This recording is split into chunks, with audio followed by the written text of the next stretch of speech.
নামে বেনামে সম্পত্তিৰ পাহাৰ গঢ়িছে মন্ত্ৰী জয়ন্ত মল্ল বৰুৱাই। মন্ত্ৰী জয়ন্ত মল্ল বৰুৱাৰ বিঘাই বিঘাই মাটি ভূমি ওলাই আছে ৰাজ্যৰ বিভিন্ন প্ৰান্তত। হিচাপ নোহোৱা হৈছে মন্ত্ৰী জয়ন্ত মল্ল বৰুৱাৰ যি সম্পত্তিৰ তালিকা, আৰু সেই সম্পত্তিৰ তালিকা দেখিলে আপোনালোকৰ চকু কপালত উঠিব। ইতিমধ্যে আমি আপোনালোকক দেখুৱাইছো যে ৰঙিয়াত কি ধৰণে শ শ বিঘা মাটি বেদখল কৰি ৰাখিছে মন্ত্ৰী জয়ন্ত মল্ল বৰুৱাই, আৰু গুৰুতৰ অভিযোগ উত্থাপন হৈছে যে মন্ত্ৰী জয়ন্ত মল্ল বৰুৱাই ৰঙিয়াত 85 বিঘা চৰকাৰী ভূমি জলাশয়ৰ ভূমি বেদখল কৰি ৰাখিছে। প্ৰশ্ন উত্থাপন হয়, চৰকাৰী জলাশয়ৰ ভূমিৰ প্ৰতি কিয় চকু, আৰু জলাশয়ৰ ভূমিতে কেৱল চকু দিয়ে নেকি মন্ত্ৰী জয়ন্ত মল্ল বৰুৱাই? কাৰণ কি বুন্দাজানত জলাশয় পুতি তেওঁৰ বাসগৃহলৈ যোৱা পথ নিৰ্মাণ কৰা হৈছে বুলিও অভিযোগ উত্থাপন উঠিছিল। আৰু তাৰ পাছত কেৱল জলাশয়ৰ ভূমিয়ে নহয়, কেৱল জলাশয়ৰ ভূমিতে চকু নিদিয়ে মন্ত্ৰী জয়ন্ত মল্ল বৰুৱাই। মন্ত্ৰী জয়ন্ত মল্ল বৰুৱাই চৰকাৰী ভূমিৰ পৰা আৰম্ভ কৰি ব্যৱসায়িক প্ৰতিষ্ঠান সকলোতে চকু। আৰু শুনি আচৰিত হ'ব যিহেতু মন্ত্ৰী জয়ন্ত মল্ল বৰুৱাই কৈছিল তেওঁ কংগ্ৰেছত থাকোঁতে বেয়া কাম কৰিছে, কিন্তু বিজেপিলৈ অহাৰ পাছত কোনো ধৰণৰ বেয়া কাম কৰা নাই মন্ত্ৰী জয়ন্ত মল্ল বৰুৱাই। বেয়া কাম কৰিছে নাই সেয়া তেওঁ জানে, কিন্তু বিজেপিলৈ অহাৰ পাছত আলাদিনৰ চাকি লাভ কৰিছে মন্ত্ৰী জয়ন্ত মল্ল বৰুৱাই, আৰু মন্ত্ৰিত্ব লাভ কৰাৰ এটা বছৰৰ ভিতৰতেই নামে বেনামে সম্পত্তি গঢ়ি লৈছে মন্ত্ৰী জয়ন্ত মল্ল বৰুৱাই। আৰু এতিয়া আমি আপোনালোকক দেখুৱাম যে প্ৰথমতে এটি দৃশ্য দেখুৱাই ল'ম। মোৰ পাছফালে আপোনালোকে দেখা পাব, এয়া বিধায়ক আৱাস, এয়া দিছপুৰ, এয়া বিধায়ক আৱাস মোৰ পাছফালে। মাজত কেৱল এই পথছোৱা, আৰু এই পথছোৱা পাৰ হৈ বিধায়ক আৱাসৰ পাছফালে মাত্ৰ 20 মিটাৰ নিলগত মোৰ পাছফালে আপোনালোকে দেখা পাইছে এই বৃহৎ অট্টালিকা, আৰু এই অট্টালিকাটোৰ মালিক কোন আপোনালোকে জানেনে? এই অট্টালিকাটোৰ মালিক হৈছে মন্ত্ৰী জয়ন্ত মল্ল বৰুৱা। আৰু কেৱল কোৱা কথা নহয়, ইয়াৰ সম্পূৰ্ণৰূপে তথ্য পাতি কোৱা কথা। আপোনালোকক দেখুৱাইছো এই অট্টালিকা, বৃহৎ অট্টালিকা, টাৱাৰ বুলি কোৱা হয় যি অট্টালিকা, আৰু এই অট্টালিকাৰ মালিক হৈছে মন্ত্ৰী জয়ন্ত মল্ল বৰুৱা। মন্ত্ৰী জয়ন্ত মল্ল বৰুৱাই এই অট্টালিকা কেতিয়া ক্ৰয় কৰিছিল সেই সকলো তথ্য আমি আপোনালোকক দিবৰ কাৰণে চেষ্টা কৰিম। প্ৰথমতে আপোনালোকে চাব পাৰে, এইখন জমাবন্দী মোৰ হাতত আছে, কেমেৰা পাৰ্চন দিব্যই দেখুৱাব, হাতত আছে এইখন জমাবন্দী আপোনালোকে দেখা পাইছে। দালাল বুলি পৰিচিত এজন লোকৰ পৰা মন্ত্ৰী জয়ন্ত মল্ল বৰুৱাই এই ভূমি ক্ৰয় কৰিছে। প্ৰায় 3 কঠামান ভূমি আছে এইখিনিত। দালাল ৰূপী এজন মানুহৰ পৰা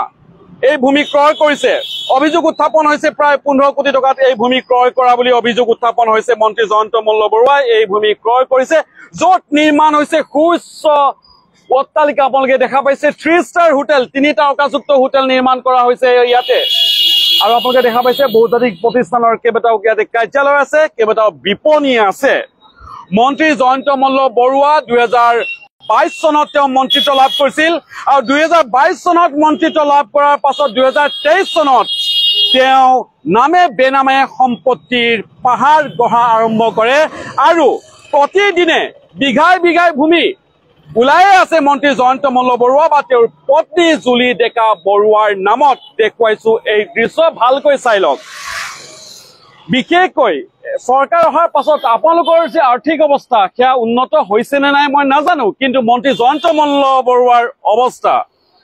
কাৰণ কি তেওঁলোকেতো কৰিবই লাগিব ন, কাৰণ মন্ত্ৰিত্ব আজি আছে কাইলৈ নাই, মন্ত্ৰিত্ব গলে তেওঁলোকে কি কৰিব? মোৰ কাষতে আপোনালোকে দেখা পাব, এয়া এজন ফুচকা দোকানী। তেওঁলোকক আমি সুধিম যে তেওঁলোকৰ কিমান উন্নতি হৈছে, সুধি লওঁচোন সাধাৰণ মানুহক, আৰু তাৰ পাছত আমি যাম আন এটা বিষয়ে। आप पानीपुरी बेचते हैं, कितना आपका डेवलप हुआ है? हाँ, गुवाहाटी में माटी उड़ी खरीद लिया?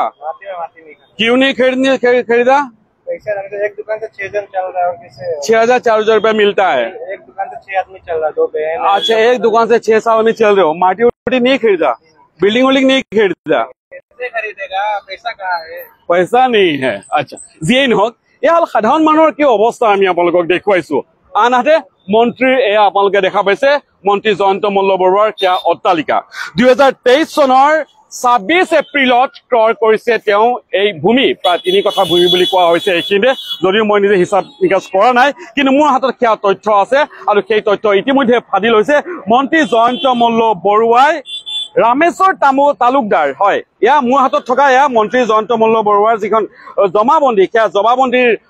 নথি আমি আপোনালোকক দেখুৱাইছো ৰামেশ্বৰ তালুকদাৰ নামৰ এজন দালালৰ পৰা এই ভূমি ক্ৰয় কৰাৰ তথ্য ইতিমধ্যে আমাৰ হাতত আহি পৰিছে সেয়া মন্ত্ৰী জয়ন্ত মল্ল বৰুৱাৰ সুউচ্চ অট্টালিকা দিছপুৰৰ গাতে লাগি আছে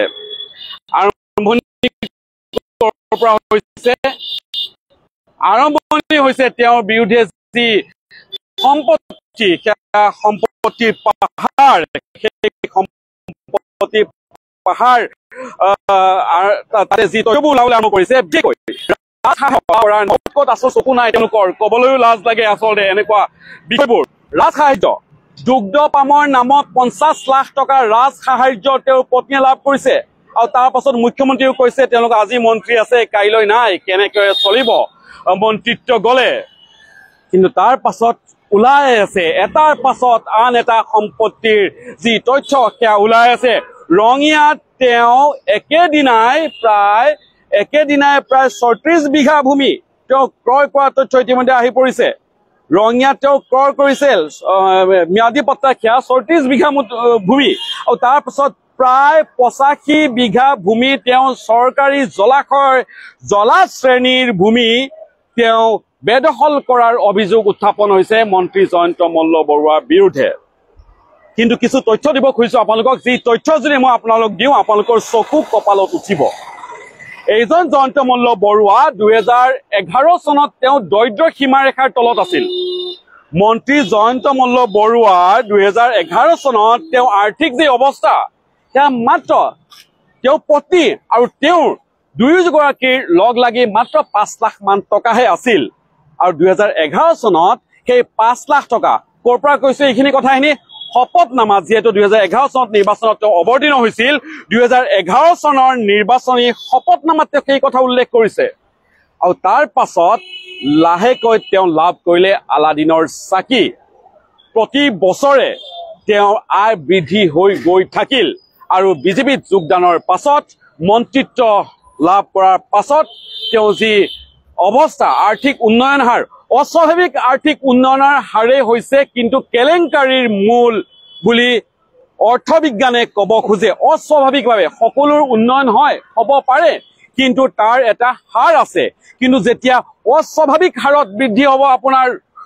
উন্নয়ন বা অৰ্থনৈতিক অৱস্থা তেতিয়াই প্ৰশ্নৰ অৱতাৰণা হয় পৰৱৰ্তী পৰ্যায়ত তেওঁ যেহেতু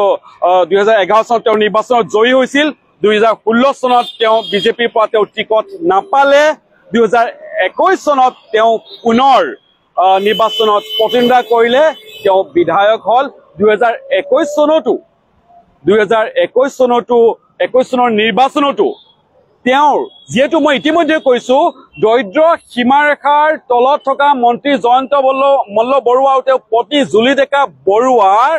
2021 চনৰ নিৰ্বাচনী শপতনামাত দুয়োগৰাকীৰে মুঠ সম্পত্তিৰ পৰিমাণ হলগৈ 2 কোটি টকা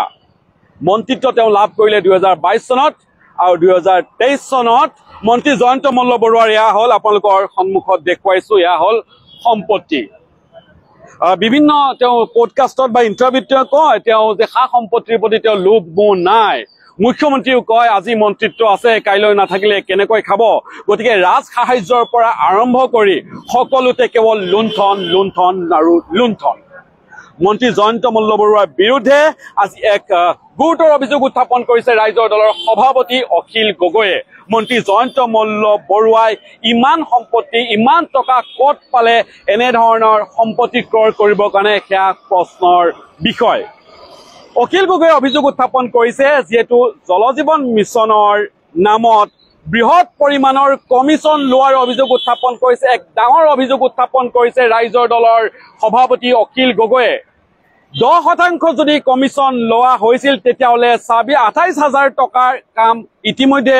হৈ গৈছে বিল আদায় দিয়া হোৱা বুলি তেওঁ কৈছে আৰু তাৰে 10% যদি কমিছন হয় তেতিয়াহলে প্ৰায় 1800 কোটি টকা কমিছন লাভ কৰিছে ৰাজনৈতিক নেতাসকলে তাৰে ভাগ নেকি সেই প্ৰশ্ন এতিয়া উত্থাপন হৈছে নহলে নামে বেনামে সম্পত্তি গঢ়াৰ এই আলাদিনৰ চাকি ৰাজনৈতিক নেতাসকলে মন্ত্ৰীসকলে ক'ত লাভ কৰে সেয়া কিন্তু এক আটাইতকৈ ডাঙৰ প্ৰশ্ন আৰু সেই জলজীৱন মিছনৰ যি দুৰ্নীতিৰ কমিছন সেই কমিছন যদি 5% হয় তেতিয়াহ'লে 1400 কোটি টকা ৰাজনৈতিক নেতাসকলে কেলেংকাৰী কৰাৰ গুৰুতৰ অভিযোগ উত্থাপন হৈছে তাৰে ভাগ নেকি এই মোৰ পাছফালে থকা এইবোৰ সম্পত্তি নিশ্চয়কৈ প্ৰশ্নৰ উত্থাপন হয় ইয়াতে ৰাজ্যৰ ব্যাগুম আয়কৰ বিভাগ আছে ৰাজ্যৰ ব্যাগুম তদন্তকাৰী সংস্থা আছে মুখ্যমন্ত্ৰী ডক্টৰ হিমন্ত বিশ্ব শৰ্মাৰ নিজৰ সিএম ভিজিলেন্স কুক আছে মুখ্যমন্ত্ৰী তদাৰকী কুক আছে মুখ্যমন্ত্ৰী তদাৰকী কুকে কক নাইবা আপোনালোকে আয়কৰ বিভাগে কক নাইবা এনফোৰ্সমেন্ট ডাইৰেক্টৰে কক এই ব্যাগুম চৰকাৰী বিভাগ থকাৰ পাছতো এই সম্পত্তিবোৰৰ ওপৰত বা তেওঁলোকৰ চকুত ধুলি দি মন্ত্ৰী জয়ন্ত মল্ল বৰুৱাই কেনেকৈ এইদৰে পাহাৰসম সম্পত্তি মাত্ৰ কেইদিনমানৰ ভিতৰতে গঢ়ি তুলিব পাৰে সেয়া কিন্তু এই মুহূৰ্তৰ এক আটাইতকৈ ডাঙৰ প্ৰশ্ন তাৰ জবাবদিহি কোনে কৰিব মন্ত্ৰী জয়ন্ত মল্ল বৰুৱাক ৰাজ্যজুৰিৰ প্ৰতিবাদ হৈছে প্ৰশ্ন উত্থাপন হৈছে দাবী উত্থাপন হৈছে মন্ত্ৰী জয়ন্ত মল্ল বৰুৱাক মুখ্যমন্ত্ৰী ডক্টৰ হিমন্ত বিশ্ব শৰ্মাই মন্ত্ৰীসভাৰ পৰা তেওঁক বহিষ্কাৰ কৰিব লাগে আৰু এই সম্পত্তিৰ বিৰুদ্ধে এক উচিত আৰু ব্যাপক তদন্ত হ'ব লাগে বুলি ইতিমধ্যে দাবী উত্থাপন হৈছে কিন্তু প্ৰশ্ন আকৌ তাতে উত্থাপন হয় মেকুৰীৰ ডিঙিত টিলিঙা কোনে আৰিব মেকুৰীৰ ডিঙিত টিলিঙা কোনে আৰিব সেই প্ৰশ্ন উত্থাপন হয় নহলে নামে বেনামে মাত্ৰ এবছৰৰ ভিতৰত 2022 চনত মন্ত্ৰীত্ব লাভ কৰিছিল আৰু 2023 চনৰ এয়া হল সম্পত্তি মন্ত্ৰী জয়ন্ত মল্ল বৰুৱাৰ আপোনালোকে চাই লওক দিছপুৰৰ গাতে লাগি থকা কোটি কোটি টকীয়া এই সম্পত্তি আমি আপোনালোকক কৈছো যে মানুহৰ আৰ্থিক উন্নয়ন হ'ব পাৰে সেয়া অস্বাভাৱিক একো নাই যেতিয়া 2000% লৈকে বৃদ্ধি পায় তেতিয়াতকৈ নিশ্চয়কৈ প্ৰশ্ন উত্থাপন হ'ব 2011 চনত দৰিদ্ৰ সীমাৰেখাৰ তলত আছিল এই সকল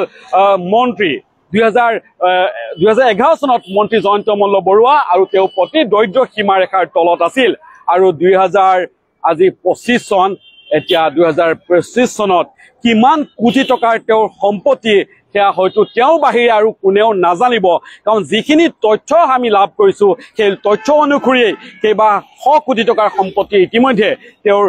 সম্পত্তিৰ তথ্য ইতিমধ্যে আমি লাভ কৰিছো সেয়া হল নামত থকা সম্পত্তিৰ তথ্য আৰু বেনামত থকা সম্পত্তিৰ তথ্য কোনে হিচাপ কৰিব গতিকে সমগ্ৰ বিষয়টোৰ এক নিশ্চয়কৈ তদন্তৰ প্ৰয়োজন আছে বহুত সাধাৰণ মানুহ আছে ইয়াক হল তেওঁলোকে বহু কষ্টৰে জীৱন নিৰ্বাহ কৰি আছে কিছু সংখ্যক যদি মই কথা পাতো অকমান ৰখিব মই বেলেগ এটা কথা কম এয়া আচলতে ভয় মানুহৰ ভয় কাৰণ কি বৰ্তমান কোনো লোকে মুখ খুলিব নোৱাৰে তেওঁলোকক ৰুখত পৰিব ইয়া হল ভয় ইয়া হল যি ধৰণে তেওঁলোকে ৰাইজক আতংকিত ৰাখিছে যি ধৰ ভয়ৰ এক পৰিৱেশৰ সৃষ্টি কৰিছে তাৰ প্ৰতিফলন এয়া আমি আপোনালোকক দেখুৱাইছো পুনৰ কিছু দেখুৱাই লম এইখিনিতে আপোনালোকে ভালকৈ এই অট্টালিকাটো মন কৰক এই অট্টালিকাটো আপোনালোকে ভালকৈ মন কৰক 3 ষ্টাৰ হোটেল ইয়াতে নিৰ্মাণ কৰা হৈছে কৈলাশ ৰেচিডেন্সি নামেৰে তেওঁৰ পিতৃৰ নামত এই হোটেল তেওঁ নিৰ্মাণ কৰিছে আৰু এই মাটিডোখৰ 2023 চনৰ 26 এপ্ৰিলতে তেওঁৰ নামত নামজাৰি হৈছে অৰ্থাৎ তেওঁৰ পত্নীৰ নামত নামজাৰি হৈছে মন্ত্ৰী জয়ন্ত মল্ল বৰুৱাৰ এই সম্পত্তি আমি আপোনালোকক দেখুৱাই আছো সেয়া আপোনালোকে মন কৰিছে আমি আপোনালোকক কেৱল এইখিনিয়ে নহয় আপোনালোকে তেওঁৰ গোটেই ইতিহাস আমি আপোনালোকক জনাবৰ কাৰণে চেষ্টা কৰিম মন্ত্ৰী জয়ন্ত মল্ল বৰুৱাৰ 2011 চনৰ পৰা 2025 চনৰ এই যি যাত্ৰা অৰ্থনৈতিক কেলেংকাৰী যি যাত্ৰা সেই যাত্ৰা আমি আপোনালোকৰ আগত আজি দাঙি ধৰিম কিন্তু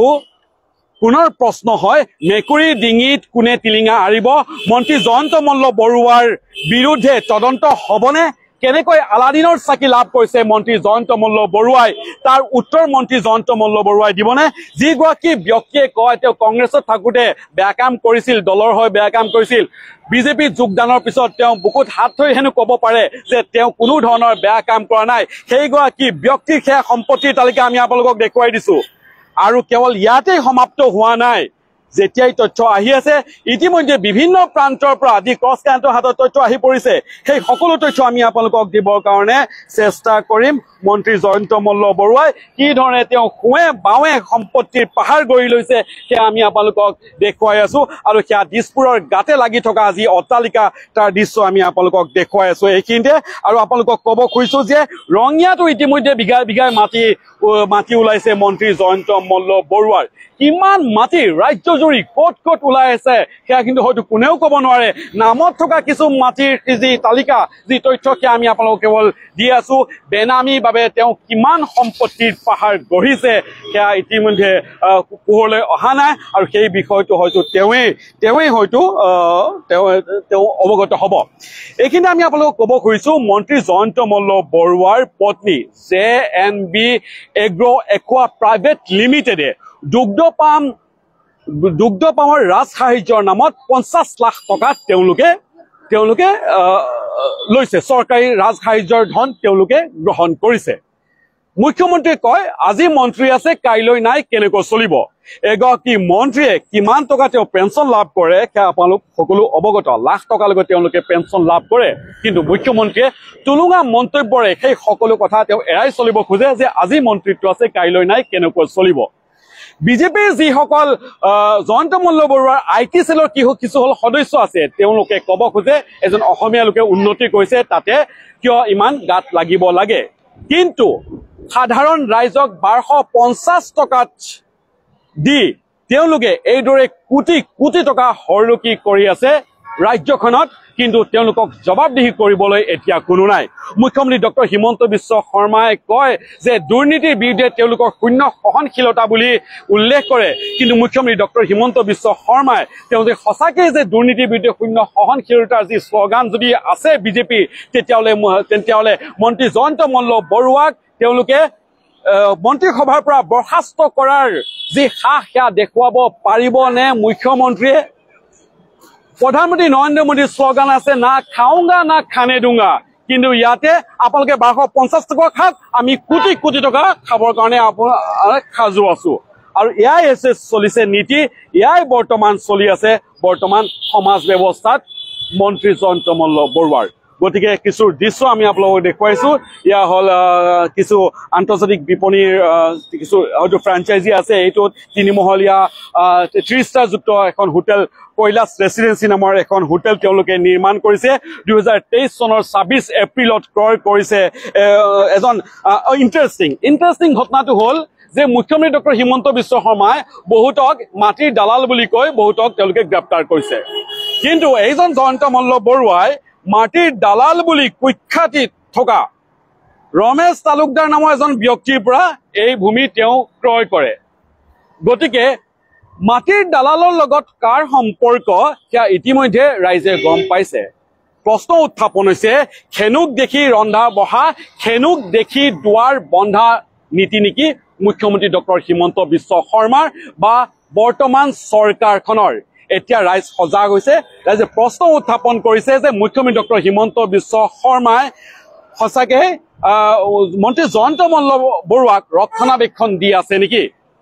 মুখ্যমন্ত্ৰী ডক্টৰ হিমন্ত বিশ্ব শৰ্মাই মন্ত্ৰী জয়ন্ত মল্ল বৰুৱাৰ বিৰুদ্ধে তদন্ত ঘোষণা নকৰাৰ আঁৰৰ কাৰণ কি সেয়া কিন্তু ইতিমধ্যে প্ৰশ্ন উত্থাপন হৈছে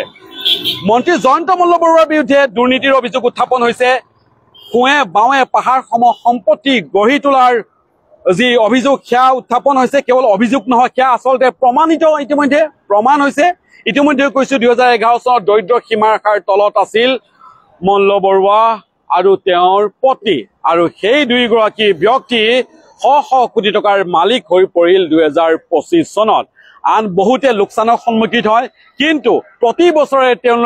তেওঁলোকৰ ব্যৱসায়ে কেৱল লাভ দেখুৱায় আৰু লাভ দেখুৱাই এতিয়া অস্বাভাৱিক হাৰত তেওঁলোকৰ সম্পত্তিৰ বৃদ্ধি পায় প্ৰায় 2000 গুণ বেছি তেওঁলোকৰ সম্পত্তিৰ বৃদ্ধি পায় এতিয়া কেইবা শ কোটি টকাৰ সম্পত্তিৰ অধিকাৰী হৈ পৰিল মন্ত্ৰী জয়ন্ত মল্ল বৰুৱা মন্ত্ৰী জয়ন্ত মল্ল বৰুৱা আৰু তেওঁৰ পত্নী জুলি ডেকা বৰুৱা এয়া আপোনালোকে চাই লওক আপোনালোকক পুনৰ দেখুৱাইছো যে এই মন্ত্ৰী জয়ন্ত মল্ল বৰুৱাৰ যি সম্পত্তি সেয়া আমি আপোনালোকক দেখুৱাইছো কেৱল দেখুৱা বুলি নহয় কিছু তথ্যও আমি আপোনালোকক দিব খুজিম এই মুহূৰ্তত যে মন্ত্ৰী জয়ন্ত মল্ল বৰুৱা 2011 চনৰ যি শপতনামাত 2011 চনৰ শপতনামাত মন্ত্ৰী জয়ন্ত মল্ল বৰুৱাই কি উল্লেখ কৰিছিল আৰু 2021 চনৰ শপতনামাত মন্ত্ৰী জয়ন্ত মল্ল বৰুৱাই কি তেওঁ শপতনামাত কি উল্লেখ কৰিছিল সেই সকলো তথ্য আমি আপোনালোকক দিবৰ কাৰণে চেষ্টা কৰিম মন্ত্ৰী জয়ন্ত মল্ল বৰুৱাই 2011 চনৰ 25 মাৰ্চত তেওঁ নটাৰী যোগে অৰ্থাৎ শপতনামা যুক্ত তেওঁ কৈছিল যে সেই সময়ত তেওঁ সৰ্বমুঠ আয় দেখুৱাইছিল 3,52,000 টকা মই পুনৰ কৈছো কিছু তথ্য ৰাইজে জনা দৰকাৰ কিছু সঠিক তথ্য ৰাইজে জনা দৰকাৰ আৰু কেৱল দি ক্ৰছ কাৰেণ্টে সকলো সঠিক আৰু শুদ্ধ তথ্য দি আহে আৰু সেই কাৰণে ক্ৰছ কাৰেণ্টৰ ওপৰত বাৰম্বাৰ আক্ৰমণ কৰা হয় মন্ত্ৰী জয়ন্ত মল্ল বৰুৱাৰ তেওঁ কি তথ্য দাখিল কৰিছিল 2011 চনত 2011 চনৰ 25 মাৰ্চত তেওঁ নলবাৰী আদালতৰ নটাৰী যোগে তেওঁ কিছু তথ্য তেওঁ দাঙি ধৰিছিল তেওঁ শপতনামাত তেওঁ উল্লেখ কৰিছিল আৰু সেই শপতনামাত তেওঁ উল্লেখ কৰিছিল তেওঁ সৰ্বমুঠ তেওঁ আয় দেখুৱাইছিল 3,52,927 টকা আপোনালোকে মন কৰিব 2011 চনত তেওঁ সৰ্বমুঠ আয় দেখুৱাইছিল 3,52,927 টকা আৰু সেই সময়ত তেওঁৰ পত্নীৰ হাতত আছিল মাত্ৰ নগদ ধন 1,08,000 টকা 1,08,386 টকা মন্ত্ৰী জয়ন্ত মল্ল বৰুৱাৰ পত্নীৰ হাতত সেই সময়ত এইখিনি ধন আছিল পত্নীৰ হাতত 35,000 টকা তেওঁ জমা ধনো আছিল আৰু এপেক্স বেংকত তেওঁ জমা আছিল 37,981 টকা মন্ত্ৰী জয়ন্ত মল্ল বৰুৱাৰ পত্নীৰ হাতত আৰু এইদৰে মাত্ৰ কেইলাখমান টকাহে আছিল দুইগৰাকী ব্যক্তিৰ তেওঁলোকে আচলতে ইনকাম টেক্স আয়কৰো দিব লগা হোৱা নাছিল অৰ্থাৎ এক প্ৰকাৰ দৰিদ্ৰ সীমাৰেখাৰ তলত আছিল দুইগৰাকী মন্ত্ৰী আৰু মন্ত্ৰীৰ পত্নী একেধৰণে সেই যদি আপোনালোকে শপতনামা আপোনালোকে মন কৰে গতিকে পুনৰ যদি আপোনালোকে আহি 2021 শপতনামা মন কৰে তেতিয়াহ'লে সকলো সা সম্পত্তি স্থাৱৰ আৰু অস্থাৱৰ সা সম্পত্তিৰ পৰিমাণ দুইগৰাকীৰ মিলি পেলাই হয় 2 কোটি টকাতকৈও কম আৰু মন্ত্ৰিত্ব লাভ কৰাৰ এবছৰ পাছতে দুইগৰাকীৰ সম্পত্তি এয়া আপোনালোকৰ পাছফালে কেৱল এটা সম্পত্তি ৰঙিয়াৰ সম্পত্তিৰ কথা আমি আপোনালোকক কৈছো চৰকাৰী ভূমি বেদখলৰ অভিযোগ বিঘাই বিঘাই ভূমি ক্ৰয় কৰাৰ অভিযোগ নামে বেনামে ৰাজ্যৰ বিভিন্ন প্ৰান্তত শ শ কোটি টকাৰ সংগ্ৰহ কৰাৰ অভিযোগ ৰাজ সাহায্য 50 লাখ টকা গ্ৰহণ কৰাৰ অভিযোগ লগতে অভিযোগ জল জীৱন মিছনৰ ঠিকাদাৰৰ নামত শ শ কোটি টকা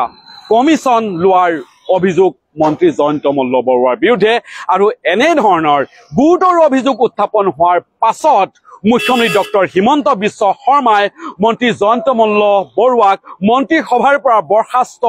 নকৰাক লৈ এতিয়া তীব্ৰ প্ৰতিক্ৰিয়াৰ সৃষ্টি হৈছে তীব্ৰ ৰহস্যৰ সৃষ্টি হৈছে আগন্তুক সময়ত নিশ্চয়কৈ লক্ষণীয় হ'ব মন্ত্ৰী জয়ন্ত মল্ল বৰুৱাৰ বিৰুদ্ধে মুখ্যমন্ত্ৰী ডক্টৰ হিমন্ত বিশ্ব শৰ্মাই তদন্তৰ সাহ দেখুৱাব নে নাই নতুবা দি ক্ৰছ কাৰেণ্টৰ যি এই অভিযান বিশেষকৈ দুৰ্নীতিৰ বিৰুদ্ধে দি ক্ৰছ কাৰেণ্টৰ যি অভিযান